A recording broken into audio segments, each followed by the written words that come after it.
जो संतोष वर्मा आईएएस है, उसकी एक ही दवाई है, जूतों से उसकी पिटाई अगर एक बार ठीक ढंग से हो जाए तो फिर ऐसा शब्द दोबारा नहीं कहेगा। जज का फर्जी हस्ताक्षर करके और पदोन्नति में इस्तेमाल किया था। मध्य प्रदेश की सरकार से हम दरखास्त करेंगे कि उसको इसके लिए विशेष सजा दिया जाए। तो मैं बुद्धिमान आदमी नहीं कहूँगा, पागल आदमी कहूँगा। इनकी मानसिकता पूरी तरीके से सनातन विरोधी है और हिंदुत्व विरोधी है। जब उसका मन भर गया तो उसको धक्के मारकर भगा दिया। कहते हैं ना, बेटी बचाओ बेटी पढ़ाओ। यही भाजपा ये सरकार में यही होता है कि उनके आईएएस अधिकारी कुछ भी बोलते हैं।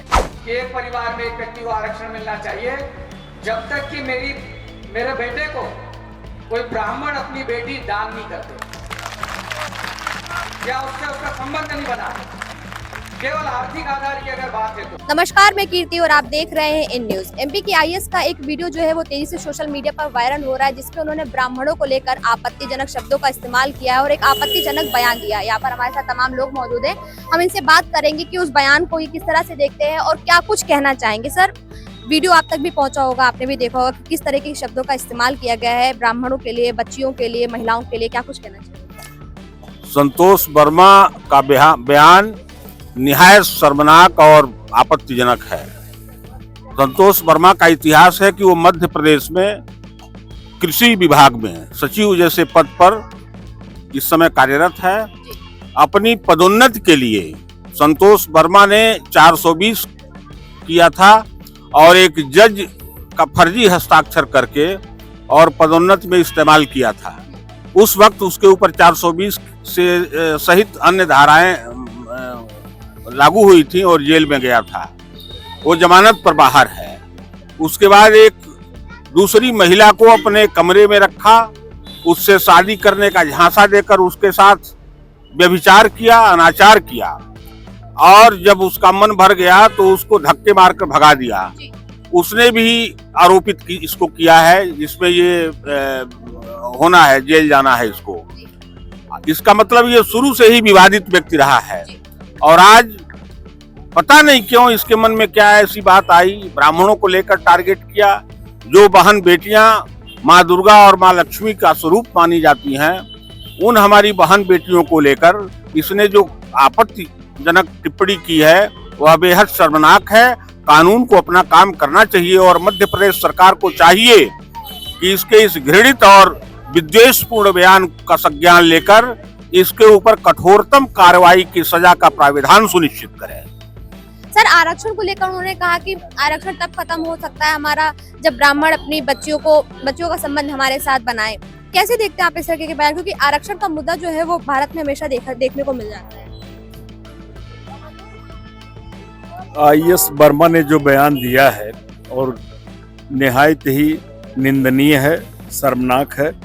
इस तरह का बयान किसी भी पढ़े लिखे उच्च पद पर आसीन व्यक्ति को नहीं करना चाहिए और उसने पूरे समाज के महिलाओं का, बच्चियों का अपमान किया है, जो घोर निंदनीय है और इसके लिए उसको मध्य प्रदेश की सरकार से हम दरखास्त करेंगे कि उसको इसके लिए विशेष सजा दिया जाए, उसको टर्मिनेट किया जाए, उसको जेल किया जाए। एक वीडियो उनके बयान के बाद एक और वीडियो उनका सामने है, जिसमें वो कह रहे हैं, स्पष्टीकरण दे रहे हैं कि हमारे बयान को तोड़ मड़ोड़ कर प्रस्तुत किया जा रहा है, हमारा कहने का वो औचित्य नहीं था जो निकाला गया है।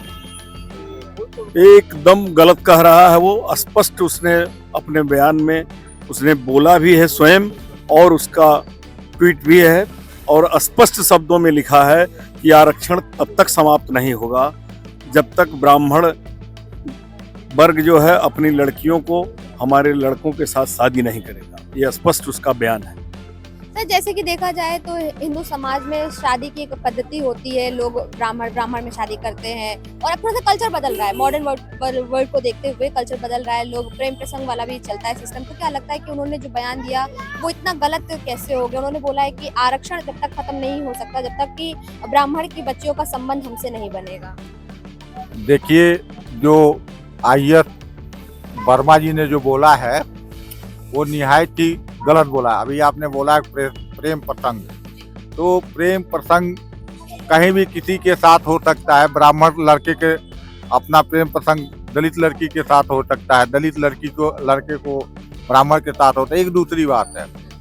लेकिन जो उन्होंने बोला है, कट लगाया है, ये बहुत गलत बोला है। और मैं बता देना चाहता हूं कि हिंदुस्तान के जो भी सनातन धर्मी नेता हैं, अपने को नेता मानते हैं, जो सनातन धर्म की बात करते हैं, जो नवरात्र 9 दिन व्रत रहते हैं, उनको इस चीज पे संज्ञान लेना चाहिए। और हमारी पार्टी इसका विरोध करती है कि अभी आप लोग 9 दिन कन्या पूजन करते हैं और उसी कन्याओं को क्या कहते हैं, ये पागल आदमी, उसको मैं बुद्धिमान आदमी नहीं कहूँगा, पागल आदमी कहूँगा, उसने आके हिंदुस्तान की सभी लड़की जो होती है, किसी की भी लड़की हो, किसी भी जाति धर्म की होती है, उसकी तुलना हम माँ दुर्गे से करते हैं, माता दुर्गे से करते हैं। और उनके प्रति इसने अपमानित घृणित शब्द बोला है। मैं वहाँ के मुख्यमंत्री जी से कहना चाहता हूँ कि भारतीय जनता पार्टी की जो सरकार बनी है वो सनातन धर्म की रक्षा के लिए बनी है, और उन्हीं के गोद में बैठने वाला IAS अधिकारी ये कन्या रूपी माँ दुर्गा जो है, इनके प्रति ये बोल रहा है, इसके ऊपर आप कठोर से कठोर कार्रवाई करिए और जल्द से जल्द उनको जेल भेजिए। अगर कोई कठोर कार्रवाई नहीं होती जैसे कि मांग है आप लोगों की, तो आगे का कदम क्या होगा, क्या आगे की रणनीति? हमारी पार्टी के सभी पदाधिकारी कल से हर जिला मुख्यालय पे जो जिलाध्यक्ष है वो ज्ञापन देंगे। अगर इसके मध्य प्रदेश सरकार इनके ऊपर कोई कार्रवाई नहीं करती है तो इसकी एक बहुत बड़ी रणनीति बनाया जाएगा। और हम मध्य प्रदेश के जो मुख्यमंत्री हैं, जो अपने आप को सनातनी बोलते हैं, कि जो बहु बेटियों की जो भारतीय जनता पार्टी का एक नारा है, बेटी बचाओ बेटी पढ़ाओ, तो ये उनको सिद्ध करना पड़ेगा कि आपका स्टैंड क्या ये वर्मा जी हैं, कि कन्या रूप में, देवी के रूप में जो लड़कियां हैं, इनके प्रति आपकी क्या स्थिति है, इनको अलग अलग स्टैंड देना पड़ेगा।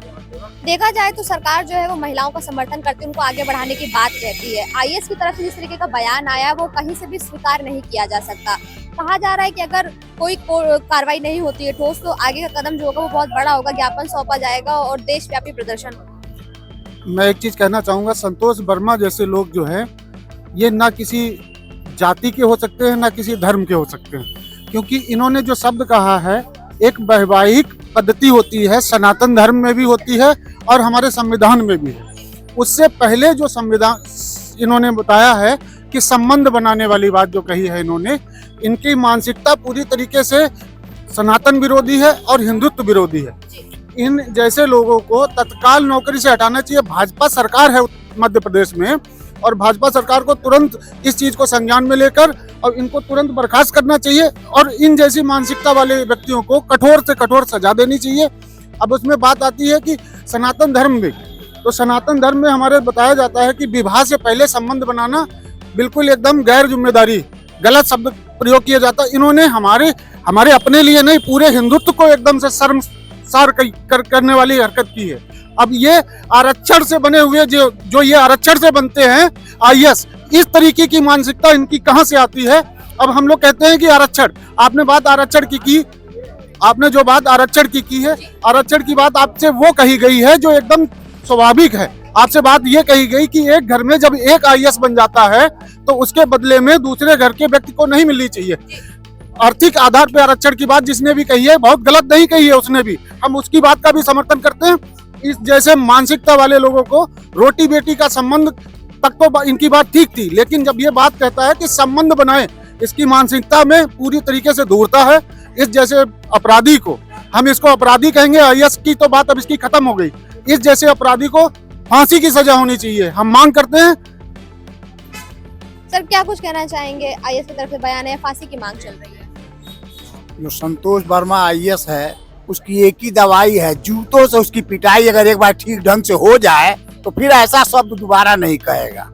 हम यही कहना चाहते हैं, सरकार इस पर एक्शन ले, नहीं तो ब्राह्मण समाज अगर कहीं पा गया उनको ठीक से तो उनको इतना बना धो देगा कि फिर वो सही हो जाएंगे हमेशा। सर्वजन हित पार्टी पूरा इसका विरोध कर रही है पूरे प्रदेश में, देश में। ये बहुत गंदी घिनौना बात कही, ऐसा हम लोग नहीं सोचे थे, लेकिन इसकी दवाई जूते चप्पल पिटाई है और कोई दवाई इसकी नहीं है। ब्राह्मण समाज में आक्रोश है, ये कह रहे हैं कि अब उसको जनता के हवाले कर देना चाहिए, तभी उनका जो दिमाग है, जिस तरह की भाषा उन्होंने इस्तेमाल की है वो ठीक होगा। बिल्कुल सही है मैडम। मैं सर्वजन हित पार्टी का प्रदेश प्रवक्ता हूँ और प्रदेश महासचिव हूँ। सर्वजन हित पार्टी इसकी घोर निंदा करती है और हमारे जितने पदाधिकारी हैं इसकी घोर निंदा करते हैं। आप भी एक महिला हैं, आप भी किसी की बेटी बहन हैं, बताइए आपके बारे में अगर उनकी भी कोई बेटी होगी और उसको कोई ब्राह्मण समाज का आदमी कह दे कि तुम अपनी बेटी को हमारे पास हमारे घर में शादी करो, उनके दिल पे क्या गुजरेगी। आज सारे ब्राह्मण समाज के जितने ब्राह्मण समाज के लोग हैं सभी के दिलों पे क्या गुजर रहा होगा। सभी के बहन बेटियों के बारे में इस तरह से बोल करके उन्होंने क्या अपने आप को दर्शाया कि वो IAS का क्या उन्होंने पढ़ाई किया है, क्या वो देश चलाएंगे, क्या वो स्टेट चलाएंगे। क्या भाजपा सरकार को इसमें संज्ञान में नहीं लेना चाहिए ना। हर किसी की बेटी का मान्य मर्यादा होता है और हर लोग अपने आप को हर बेटी की सुरक्षा कहते हैं ना, बेटी बचाओ बेटी पढ़ाओ। यही भाजपा सरकार में यही होता है कि उनके IAS अधिकारी कुछ भी बोलते हैं, बेटी पढ़ा रहे हैं बेटी बचा रहे हैं। तो सर्वजन हित पार्टी इसका घोर विरोध करती है और इसको सर्वजन हित पार्टी बहुत करीबी से ले रही है और इसके लिए बहुत बड़ा ये घोषणा करेगी कि हमारे जितने पदाधिकारी हैं हर जगह हर जिले में जाकर इसका निंदा करें। तो जैसा कि आपने देखा यहाँ उपस्थित तमाम लोगों से हमने बात की और ब्राह्मण समाज में इस तरह के वीडियो और इस तरह के बयान को लेकर के काफी आक्रोश देखने को मिल रहा है। उनका ये कहना है कि IAS संतोष वर्मा ने जो कुछ भी बयान दिया है वो कहीं से भी उचित नहीं है, ना तो ब्राह्मण समाज के लिए और खास करके बहन बेटियों के लिए, बच्चियों के लिए जिस तरह के शब्दों का इस्तेमाल उन्होंने किया वो कहीं से भी उचित नहीं है और इसे स्वीकार नहीं किया जाता है। अगर सरकार इस पर ठीक तरह से कार्रवाई नहीं करेगी, इन्हें बर्खास्त नहीं किया जाएगा तो जो ब्राह्मण समाज है वो सड़क पर आएंगे और फिर वो इस तरीके की बयानबाजी करने वाले लोगों से निपटेंगे। कैमरा पर्सन रमेश वर्मा के साथ में कीर्ति, इन न्यूज़, लखनऊ।